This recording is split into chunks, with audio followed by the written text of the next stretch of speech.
Yan, oh. Harvest tayo ng sili. Iyon, grabe. Hindi pa nagtatanim, nag-harvest na po kami. Ganda po dito. Yan po, yung siling panigang po. Ito po. Patriot po yung variety. Talaga maganda po siya. Ano na siya, hindi na Lipas na po siya. lipas na, pero ang gaganda pa ng quality ng kanyang bunga.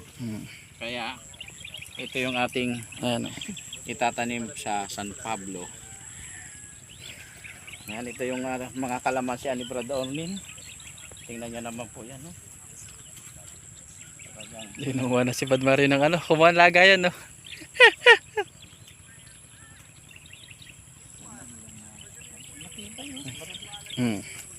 So ito po yung niya, puno, lapitan po natin, no? So ito po, pinaglipasan na po ito. Naka-intercrop po ito sa kalamansi. pero ang ganda ng kanilang mataba yung lupa kasi sagana sila sa tubig. Na Ayan po. talaga mayroon silang So palipas na rin po patubig kaya. na po yan. So But Mario, bilis! pagka ganyan po kalaki, nakapag-intercrop pa tayo.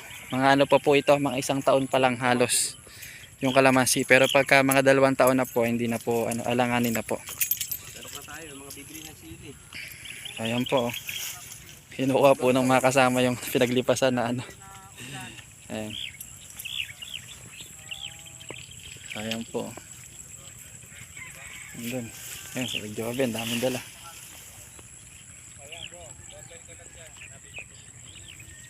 Siling panigang Patriot. So marami pong variety, no? Yung siling Taiwan, maraming variety. Yung siling panigang, maraming variety. Doon sa nakaraan tanim natin na siling panigang Django. So iba-iba po 'yan.